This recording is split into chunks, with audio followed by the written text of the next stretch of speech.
नमस्ते प्रणाम दोस्तों, कैसे हो आप सब? अच्छा ही होगा। मैं गायक पप्पू बेदर्दी, आपका छोटा भाई मेरा भाई। तो दोस्तों, आप सबके एक बात बोलना चाहता हूँ।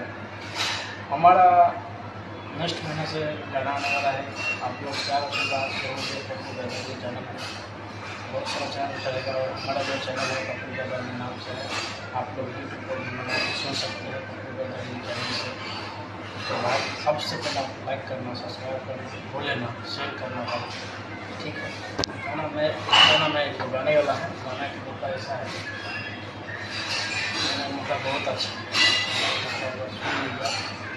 एगो नीलवा पौड़ी सुन रच के, हर दिल में बन रच रच के, ओ एगो नीलवा पौड़ी सुन रच के, घर दिले में बनी रची रच के, ओ आगे नहीं सुना कोनो सजरवा से, रुग लागल न बढ़िया के नजरवा से, रुग लागल न बढ़िया के नजरवा से। देश में भैया को बहुत ज़बरदस्त संगीत है। आप लोग जरूर सुनना। धन्यवाद।